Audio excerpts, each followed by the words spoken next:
चलो देखो बोर्ड पे। तो आज हम लोग पढ़ेंगे रीति सिद्ध के कवि। तो बात किया जाए रीतिकाल। तो रीतिकाल में हम लोगों ने पढ़ा था कि रीतिकाल को तीन भागों में बांटा गया है। और रीतिकाल में रीतिबद्ध, रीति सिद्ध, रीति मुक्त।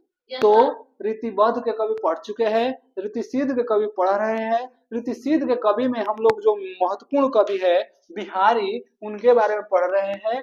हाँ, इससे पहले बिहारी पार्ट वन पढ़ चुके हैं। अब हम लोग पार्ट पढ़ रहे हैं बिहारी पार्ट टू। तो बिहारी पार्ट वन में हम लोगों ने क्या पढ़ा था कि इनमें हम लोग समझे थे कि रीति सिद्ध के कवि कौन कौन महत्वपूर्ण थे। तो बिहारी थे, रसनिधि थे, सेनापति थे, पजनेश थे, हठ जी थे, वृंद कवि थे, ये सब बेनी थे, ये सब प्रसिद्ध कवि थे रीति सिद्ध के। अब हम लोग पढ़ रहे थे बिहारी। तो बिहारी के बारे में पढ़ा था कि इनका जन्म कब हुआ था। तो बिहारी का जन्म कब हुआ था?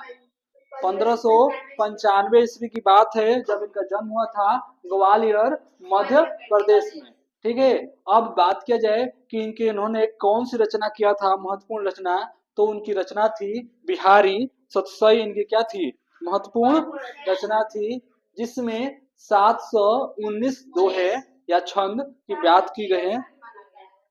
लेकिन पंडित जगन्नाथ दास रत्नाकर ने क्या बोला था कि 713 छंद है। अब ये सब हम लोगों ने पढ़ लिया था। ये पढ़ा था कि किसके आश्रय दाता में रहते थे। तो जयपुर के नरेश थे, यानी कौन से राजा थे? जयपुर नरेश। क्या नाम था उन राजा का? तो जयपुर नरेश जो थे वो मिर्जा जय सिंह, यानी मिर्जा या फिर राजा जय सिंह। हाँ। और इन्होंने बिहारी सतसई को कितने कब पूरा कर लिया था? तो कब की बात है? 1662 ईस्वी में पूरा किया था। और 1663 ईस्वी में इनकी मृत्यु हो गई थी। यहाँ तक हम लोगों ने पढ़ लिया था।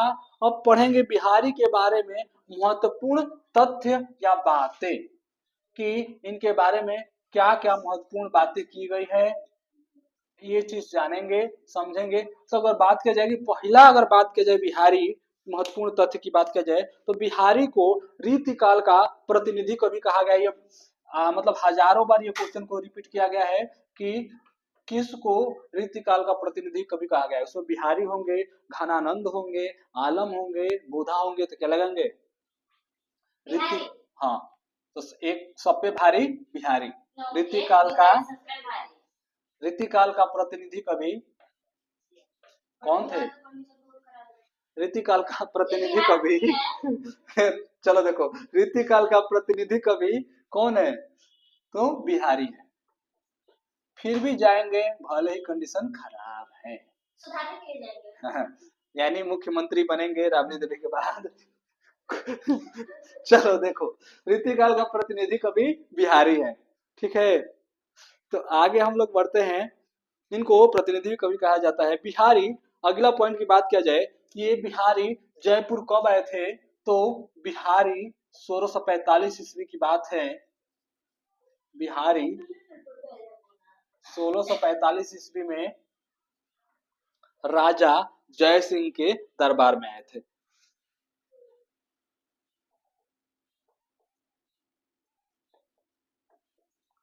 राजा जय सिंह क्या थे? दरबार में आए थे। तो ये तो क्वेश्चन नहीं पूछा जा सकता है कब आए थे, तो हम बताने समझाने के लिए बता दिए। लेकिन ये क्वेश्चन बहुत बार पूछा गया है। ये क्या बोलते हैं, हिट लिस्टेड है। हिट लिस्टेड मतलब बहुत बार रिपीटेड क्वेश्चन है कि किसको प्रतिनिधि कवि कहा गया है रीतिकाल का। तो बिहारी को क्या बोला गया है?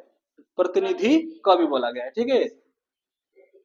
राजा जय सिंह ने, ये दूसरा पॉइंट है। तीसरा पॉइंट, राजा जय सिंह इनकी रचनाओं से क्या हो गए थे? प्रसन्न हो गए थे, खुश हो गए थे। और खुश होकर क्या दे दिए थे? एक पहाड़, एक पहाड़े गिफ्ट में दे दिए थे। ठीक है।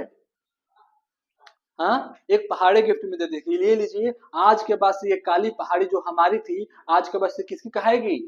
आपकी कहलाएगी। हाँ। हाँ, आज को लोग कैसे हैं? हाँ, थोड़ा बात पे मुंह बना लेते हैं। और मांग दो 1 इंच यहाँ जमीन नहीं। हाँ हाँ, बुखार मांग दो तो कहेंगे अरे ना ना, ये बुखारवा हमारा है, हम नहीं देंगे। सर्दियाँ हमारे हैं, हम नहीं देंगे। तो सामान क्या ही देगा। तो ये एक भाव है। क्या भाव है कि पहले के जमाने में लोग कितने सच्चे थे, ठीक है, अब एकदम झूठे बेईमान भर गए हैं, ठीक है।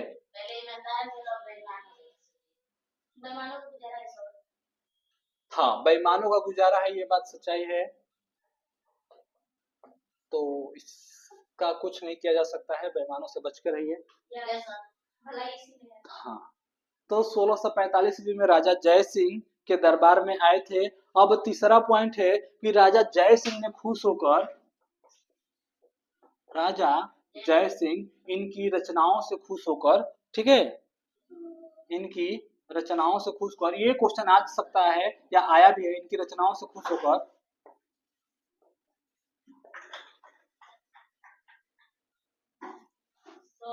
चलो देखो, तो राजा जय सिंह इनकी रचनाओं से खुश होकर इनको काली पहाड़ी गिफ्ट में दे दिए थे। हाँ, काली पहाड़ी क्या कर दिए थे, गिफ्ट कर दिए थे।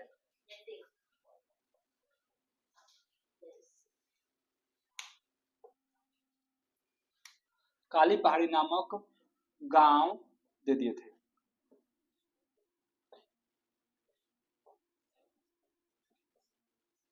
ठीक है, तो ये तो क्वेश्चन नहीं आएगा, लेकिन यहां से एक क्वेश्चन बनता है कि इनके दत्तक पुत्र, दत्तक पुत्र मतलब क्या होता है, दत्तक पुत्र वाला की बात नहीं है, दत्तक पुत्र की बात हो रही है। कि कौन इसमें स्याही डाला, चल ही नहीं रहा है, और वही इनके दत्तक पुत्र, दत्तक पुत्र मतलब क्या होता है, तो गोद लिया पुत्र, गोद लिया हुआ पुत्र। यानी अगर किसी दंपति का पुत्र ना हो, पुरुष और जो भी है उसकी वाइफ, उसके पुत्र ना हो, तो क्या कर लेते हैं लोग, गोद ले लेते हैं, गोद लिया हुआ पुत्र, एडॉप्ट या एडॉप्टेशन जिसको हम लोग बोलते हैं, ठीक है। तो गोद लिया हुआ पुत्र जिसको बोलते हैं दत्तक पुत्र, ठीक है। निरंजन कृष्ण था इनके पुत्र, जो दत्तक पुत्र कौन थे, निरंजन कृष्ण, निरंजन कृष्ण, ठीक है। यानी निरंजन कृष्ण को ये क्या किए थे, गोद लिए थे। अब गोद में उठा लिए थे ऐसा कुछ नहीं कहा जा रहा है, यानी कि इन्होंने गोद में उठाया नहीं था, उसका क्या बोला था कि आज के बाद से इसका पालन पोषण जो भी एक बच्चे की जिम्मेदारी होती है, सारा का सारा जिम्मेदारी किसके हाथ में होगा, अब हमारे हाथ में होगा, ठीक है। ये आगे चलकर कृष्ण कवि के नाम से जाने जाते थे, कहलाए, आगे चलकर, हाँ, आगे चलकर ये कृष्ण कवि के नाम से कहा जाने गए,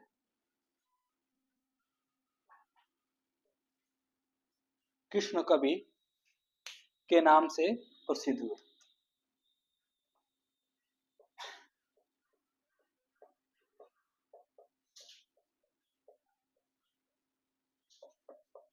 ये आगे चलकर किसके नाम से प्रसिद्ध हो गए, कृष्ण, यानी निरंजन, निरंजन कृष्ण को कौन से नाम से जाना जाने लगा, कृष्ण कवि के नाम से जाना जा रहा है, ठीक है। यहां तक क्लियर हो गया। अब एक क्वेश्चन बहुत ज्यादा स्टार वाला क्वेश्चन है, पूछा जाता है कि बिहारी सतसई पर पहली टीका किसने लिखा था। ये बहुत बार रिपीट क्वेश्चन है कि बिहारी सतसई पर पहली बार टीका किसने लिखा था। तो अगर बात किया जाए बिहारी सतसई पर, तो कृष्ण कवि ने, लोग तुम लोग को मेहनत नहीं करना पड़ेगा, क्या राइटिंग कौन सा लाल से लिखना है कौन सा पीला से, कृष्ण कवि ने ही सर्वप्रथम, सर्वप्रथम मतलब होता पहले, सर्वप्रथम मतलब क्या होगा, पहला, पहले शुरुआत, सर्वप्रथम, सर्वप्रथम बिहारी सतसई पर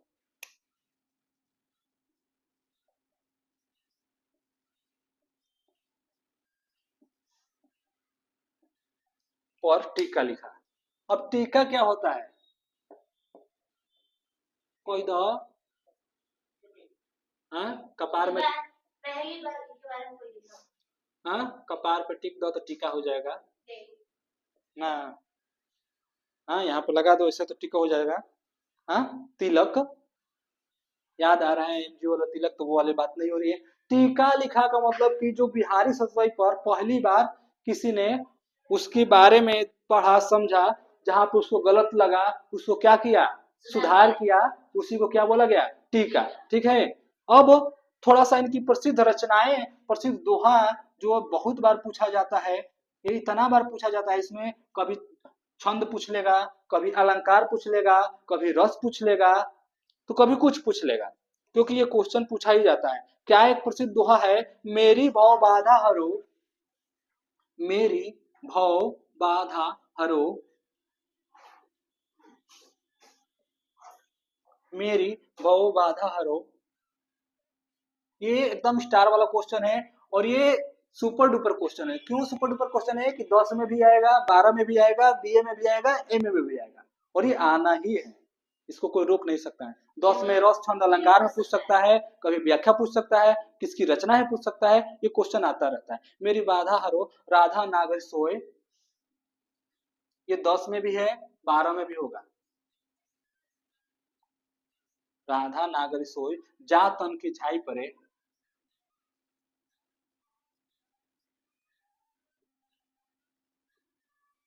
जा तन की छाई परे श्याम हरित दूत होए, श्याम हरित दूती होए। ठीक। तो अब बात किया जाए रीतिकाल, तो रीतिकाल का प्रतिनिधि कवि बिहारी है। ठीक। अब बिहारी ने 1645 ईस्वी में राजा जय सिंह के दरबार में आए थे। अब राजा जय सिंह ने इनकी रचनाओं से खुश होकर काली पहाड़ी नामक गांव इनको गिफ्ट में दे दिया था। इनके दत्तक पुत्र की बात किया जाए तो जिसको हम लोग गोद लिया पुत्र समझ बोला जाता है, निरंजन कृष्ण थे। आगे चलकर ये कृष्ण कवि के नाम से क्या हो गए, प्रसिद्ध हो गए। ठीक। सर्वप्रथम बिहारी सतसई पर टीका लिखने का जो श्रेय है या कार्य है वो किसका था, तो कृष्ण कवि का था। अब इन्होंने बहुत, इनका एक प्रसिद्ध दोहा है, मेरी बहू बाधा हरो राधा नागर सोई, जा तन की छाई परे श्याम हरित दुत होय। अब यहाँ तक हो गया, तो थोड़ा बहुत एक दो और चीज है, थोड़ा जान लेते हैं कि किसने क्या कहा है, किसने क्या कहा है, यानी शुक्ल जी ने क्या बोला है बिहारी के मामले में। हाँ, तो एक दो वो बात जान लेते हैं, तो अब खत्म हो जाएंगे बिहारी जी हमारे।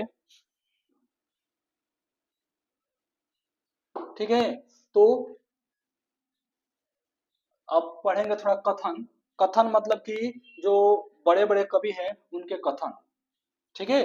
पहला पढ़ेंगे शुक्ल जी के बारे में, रामचंद्र शुक्ल। आचार्य रामचंद्र शुक्ल जी ने बिहारी के बारे में क्या बातें कहा है, इनके बारे में थोड़ा सा जान लेते हैं। ठीक है। दो तीन गोलों का बात, क्योंकि ये क्वेश्चन डायरेक्ट उठा के पूछ दिया जाता है कि ये बात किसने बोला था इनके मामले में। तो शुक्ल जी का कथन। अब शुक्ल मतलब किसका शुक्ल, आचार्य रामचंद्र शुक्ल, शुक्ल जी का कथन। तो शुक्ल जी ने क्या कहा है इनके बारे में थोड़ा जान लेते हैं।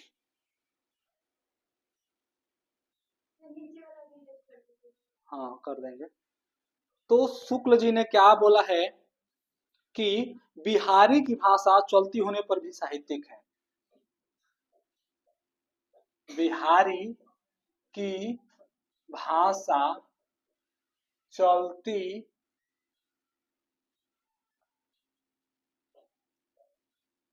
होने पर भी साहित्यिक है।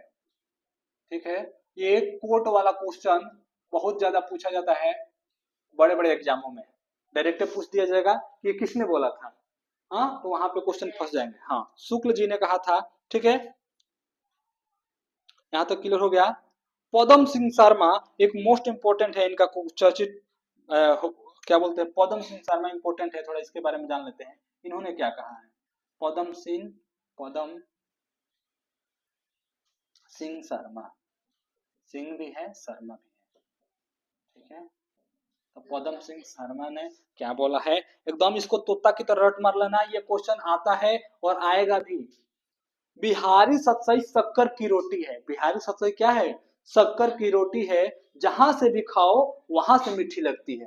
बिहारी सतसई शक्कर की रोटी है, जहां से खाओ वहां से मीठी लगती है। ठीक है। तो एकदम स्टार वाला ये क्वेश्चन है, बिहारी सतसई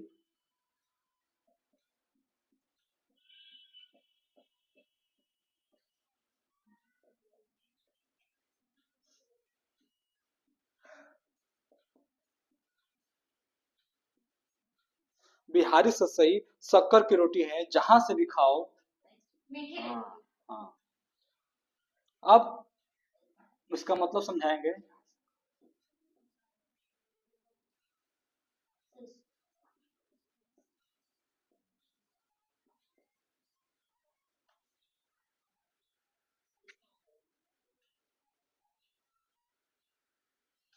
जहां से भी खाओ मीठी ही लगती है।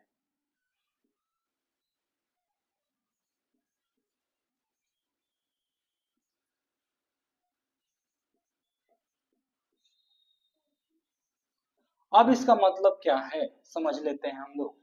तो अगर बात किया जाए तो बिहारी सतसई में 719 को दो है, यानी 719 को दो है, का मतलब कि जो बिहारी सतसई शक्कर की रोटी खाओगे, चाहे बीच में से खाओ, फाड़ के खाओ, और ये पर खाओ, कहीं से खाओ, मीठा लगेगा। क्या लगेगा? मीठा। ठीक वैसा ही बिहारी सतसई है। क्या? कि बिहारी सतसई को तुम 719 को दो में से पहला दोहा पढ़ो, लास्ट वाला पढ़ो, बीच वाला पढ़ो, चाहे कहीं से पढ़ो, वो जहां से भी पढ़ोगे तो एकदम तुमको उसमें मिठास मिलेगा। हाँ, जहां से भी खाओगे वहीं से मीठी लगेगी, यानी जिधर से पढ़ोगे वहीं से तुमको आनंद, खुशी सब प्राप्त होगा। ठीक है। तो इसका मतलब है कि ऐसा होना चाहिए, ऐसी वाणी होना चाहिए कि क्या, कहीं से भी बोलो लोगों को क्या लगे? मीठा लगे। हाँ, तुम्हारी वाणी को देखकर खुश हो, ये ना कि लोग हैं चिल्लाने लगे। हैं तो बिहारी वाला थोड़ा ये लेकर चलेंगे क्या, ऐसा बोल वाणी रखना है क्या लगे? ऐसे गाड़ी बोली कि मन का हाँ, कि जहां से भी बोलो ऐसा लगे कि हाँ बाड़ी में क्या हो रहा है, कि क्या इसमें लगे कि लग रहा है कि हाँ कोई बात बोला जा रहा है, तो अच्छी बात बोला जा रहा है। तो ये था बिहारी सतसई। ठीक। अब बिहारी सतसई हम लोग का कंप्लीट हो चुका है। अब इसके आगे हम लोग पढ़ेंगे रीति सिद्ध के बाद रीति मुक्त के कवि। इसके कवि कौन से कवि पढ़ेंगे? रीति मुक्त।